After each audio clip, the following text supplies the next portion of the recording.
안녕하세요 여러분. 이번 시간은 길상과 함께하는 영상입니다. 동양화 재료는 아주 예전에 학교에서 배웠던 거 이후로는 처음 써봐서 정말 오랜만이네요. 서양화만 전문적으로 그리는 채널에서 웬 동양화 재료 리뷰냐고 생각하실 수도 있겠지만 이게 바로 페인터즈의 매력이 아니겠어요? 게다가 예전엔 대만을 다녀와서 화첩을 사용해서 그리는 영상을 올린 적이 있어서 아마 제 채널을 오래 보신 분들이라면 아예 낯선 재료도 아닐 것이라고 생각이 됩니다. 그 영상은 다 내렸지만요. 아무튼 동양화는 서양화 비슷하게 쓰면 그대로 쓸 수 있지만 사용법부터 나온 결과물까지 전혀 다른 느낌으로 쓸 수 있기 때문에 사용했을 때 재밌는 재료인데요. 특히나 오늘 써볼 길상은 이미 많은 분들이 수채화 물감 대용으로 쓰는 것들을 보신 적이 아마 꽤 있을 정도로 동양화 재료라고 하는 것이 무방하게 장르를 뛰어넘어 사용되는 재료입니다. 길상에 대해 간단히 소개하자면 초보자부터 전문자까지 누구나 쉽게 다룰 수 있는 최고급 품질의 일본 동양화 전문 브랜드로 100년 정도의 역사를 가지고 있다고 합니다. 포스터 컬러 잉크를 만드는 것으로 시작한 이 회사는 70년대부터 회사명을 길상으로 바꿔서 일본화 재료를 본격적으로 만들기 시작했다고 하는데요. 물감부터 악교, 먹, 안료 등등까지 전문적으로 동양화 제품을 제작 판매하고 있습니다. 제가 제공받은 제품들은 이렇게인데요. 이렇게 엄청 많은 제품들을 제공해 주셨습니다. 길상 안채 접시 고체 물감 24색 동양화 그리기 세트는 고체 안채 물감 24색 세트와 붓 3개, 도자 팔레트, 그리고 먹물, 2가지의 화선지, 그리고 도안으로 구성되어 있는 제품으로 쉽게 동양화를 연습해 볼 수 있게 도와줍니다. 따로 더 뭘 구입해야 할 필요 없이 모두 준비가 되어 있다는 점에서 초보자들에게 매우 좋은 키트일 것 같네요. 색 구성은 동양화 물감도 시난만 써본 저에겐 굉장히 색다른 구성이에요. 파스텔이나 금색, 이런 보통 팔레트에서는 잘 볼 수 없는 색 조합들이 껴있어서 어떻게 사용하면 좋을지 궁금해지게 만드는 구성이에요. 설명엔 수채화 일러스트 등 다양한 용도로 사용할 수 있다고 하니 수채로도 써봐야겠어요. 제가 평소에 자주 쓰는 그 붓 구성과 비슷함에서 사용함에 있어 큰 어려움이 있을 것 같지는 않고요. 화선지도 꽤 질이 괜찮은 편이네요. 학교에서 옥당지만 나눠줬어서 제가 비교를 잘 못하지만요. 일본어를 전혀 못 읽는 관계로 뭐라고 써있는지는 모르겠지만 여기 나와 있는 도안을 활용해 화선지를 위에다가 대고 그리면 될 것 같아요. 도자 팔레트도 여러 개가 들어있어서 활용하기 좋아 보이네요. 또 알차게 구성이 되어 있어요. 흰색부터 불투명해지는 느낌이 확 나는데 수채화? 이런 것들에 비해서는 불투명하게 발려지는 느낌이 있는 것 같아요. 녹여지는 거 보면은 엄청 부드럽게 금방 녹거든요. 이렇게 색도 되게 선명하게 잘 발색이 되는 편이죠.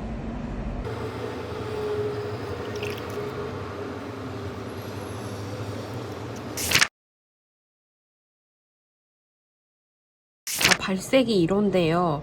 보시면은 여기 보이는 발색이랑 실제 발색이랑 좀 다르거든요. 흰색이 좀 섞여 있는 색 같은 경우는 발색이 아예 다르게 나오니까 이거 믿지 마시고 직접 다 칠해보세요. 차라리 눈으로 보는 발색이 훨씬 더 비슷해요. 근데 색이 되게 분명한 편이거든요.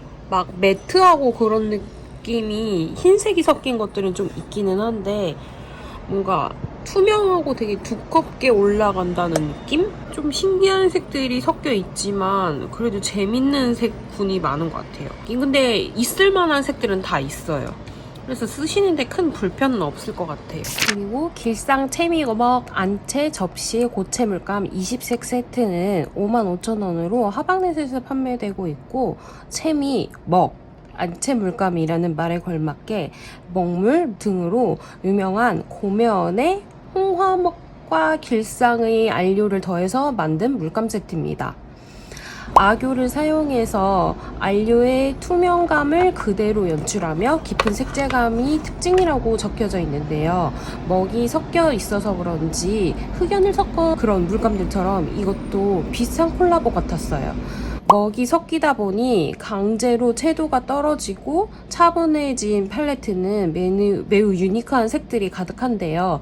개인적으로는 다니엘 스미스의 저런 라인의 색들을 좋아하기 때문에 사용할 때 꽤 재밌지 않을까 기대가 됩니다. 색이 차분한 것도 좋지만 꽤 골고루 색 구성이 어느 쪽으로 너무 치우치지 않은 선에서 잘 구성되어 있는 것도 마음에 드는 편입니다. 이 안료가 되게 묵직해가지고 처음에 딱 두껍게 바르면은 밑에 물로 해가지고서는 해도 이게 경계가 이렇게 보이는 거 보이죠? 얘네들이 크게 밑으로 그렇게 딸려 내려오지 않고 거기인데 거기 딱 안착돼 있어요. 이게 저는 좀 신기한 점이었어요. 그 수채가슈도 물에 섞어서 하면은 처음에는 좀 그래도 요 정도로 해가지고 잘 풀어지는 편이거든요. 근데 이 물감이 훨씬 더 되직한 편인 것 같아요. 그렇다고 안 풀어지는 건 아닌데 그만큼 물감이 되게 되직한 편이라는 거겠죠? 길상 봉채 막대 고체 물감 12색 세트는 48,600원으로 앞에서 보신 안채 물감을 봉 형태로 붙여놓은 물감입니다. 중국에서 채먹으로 시작된 봉채는 먹처럼 물에 녹여서 사용하는 물감으로 수채 스틱과 비슷하게 생각되실 수도 있겠네요. 개인적으로는 먹과 사용법이 비슷하지 않을까 생각됩니다. 발색이 안채보다 투명하며 맑게 발색된다고 하는데요. 색 구성이 꼭 단청에 들어가는 색 같아요. 자연에서 가져온 안료를 써서 그런 걸까요? 봉채랑도 색을 비교해가지고 보면은 거의 비슷하게 나오기는 하는데 전체적으로 되게 뭔가 파스텔 톤의 느낌이 강해요. 그렇지 않나요? 확 진한 색들은 하나도 없고.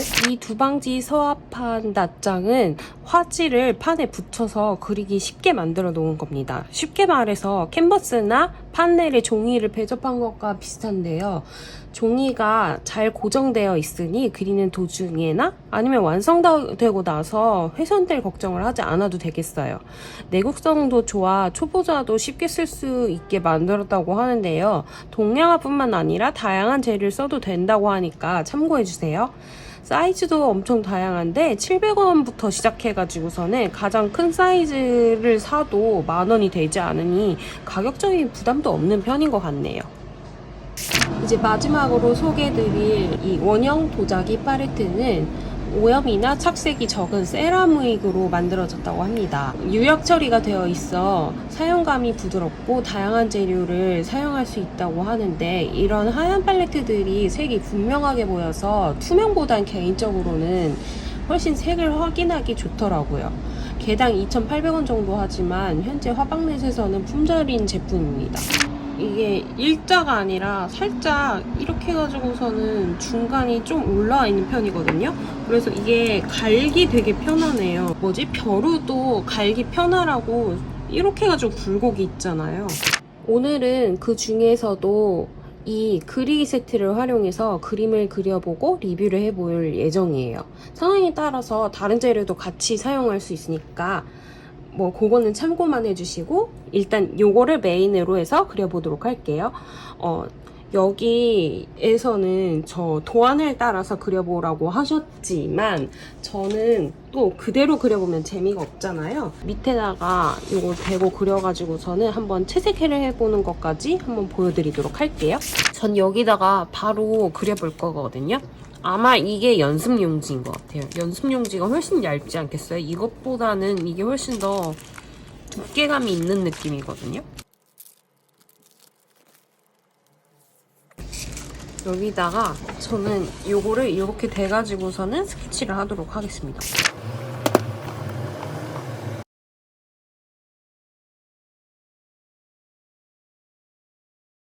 저 이제 채색을 해볼 건데요. 이 붓이랑 제가 원래 가지고 있던 붓들이랑 사용화 붓도 좀 같이 쓰도록 할게요. 설명서를 읽었을 때는 이거 먼저 뭐 밑에 칠해놓고 하라 그랬는데 저는 지금 이거는 필요할 것 같지 않고요. 그 설명서에서는 어떻게 하라고 되어 있었냐면은 뿌린 다음에 여기 가지고 와서 색을 가지고서는 조절을 해가지고 칠하라고 했었거든요.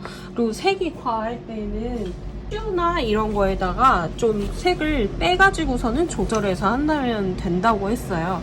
그러니까 한번 그대로 해보도록 할게요. 확실히 종이가 안 크다 보니까 이 붓 자체가 작은 게 되게 마음에 드네요. 저 이거 한국화 그리는 거랑은 좀 다르게 그릴 수도 있어요. 왜냐면 한국화 그릴 때는 여기는 내가 색을 다 다르게 해가지고서는 거의 획으로 그린다는 느낌이거든요. 저는 장지 정도 생각했는데 종이가 수제 종이 같아요. 장지는 이걸 하면은 촥 하고 번지거든요, 색들이. 근데 이거는 지금 안 번지죠. 색 올린 데에만 이렇게 해서 정확하게 색이 올라가거든요. 그리고 종이가 생각보다 단단해요. 종이가 이렇게 탄탄할 거라고는 예상조차 못했어요.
물감이랑 서양화랑 뭐가 그렇게 다를까 좀 궁금해가지고서는 찾아봤었거든요. 서양화 물감은 물에 약해가지고서는 계속 고정돼 있는 게 아니라 이게 언제든지 떨어져 나갈 수 있는 상태인데, 동양화 물감은 얘가 딱 붙어가지고서는 밑에 게 상하지 않는다고 하는 거예요. 근데 지금 이거 한번 보세요. 밑에 게 묻히면 묻혔지 아래 게 파라지거나 벗겨지거나 하지는 않거든요. 이거 보고 그 말이 진짠가? 하고 느꼈어요. 화산지 위에다 써서 그런 건지 아니면은 계속 다른 거에서도 그런 건지는 잘 모르겠는데, 그러니까 투명한 과슈? 투명한 아크릴 과슈? 약간 그런 느낌? 지금 쓸 때까지는 약간 저의 이 동양화 물감의 느낌은 살짝 그래요.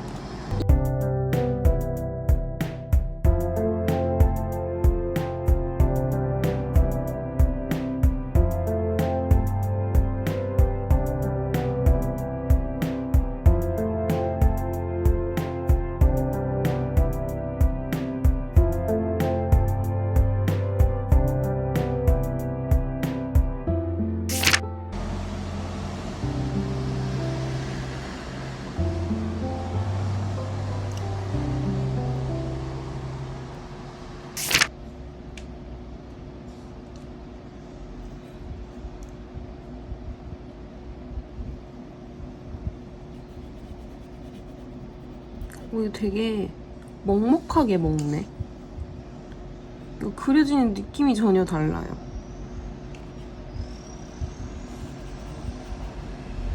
이건 좀 장지 느낌 많이 난다.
이렇게 그림을 완성을 해봤는데요. 제가 동양화 물감이나 재료를 많이 안 써본 것 치고는 정말 쉽게 쓴 것 같아요. 금방 찢어질 것 같고 걱정 없이 그냥 올리면서 쓸 수 있었던 의외로 괜찮은 종이였고, 이것도 조금 물을 이렇게 많이 올리게 되면은 이런 식으로 조금 일어나긴 하지만 그래도 그런 장지, 화산지 특유의 되게 괜찮은 그런 특징을 가진 종이였어요. 붓 좋은 거는 뭐 딱히 더 말을 안 해도 될 것 같고, 물감이 제가 그리면서 설명을 드렸었던 것처럼 수채화라고 하기에는 불투명한 면이 있고, 과슈라고 하기에는 불투명하게 올리면 덮이기는 하지만 또 과슈랑은 좀 다른 그런 면이 있거든요. 레이어가 이렇게 계속 쌓이는 게 보이기도 하고, 근데 많이 올리면 또 과슈처럼 올라가긴 하는데, 그냥 일반 종이 안 써봐서 모르겠지만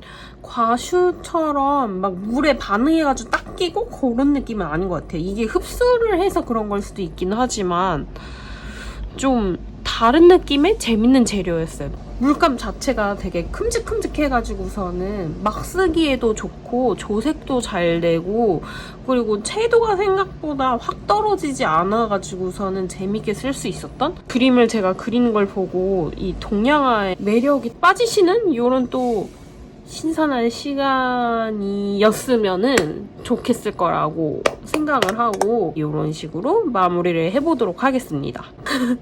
그러면은 저는 또 다음 시간에 좋은 영상으로 또 찾아오도록 하겠습니다. 그럼 저희 다음 영상에서 만나요. 안녕!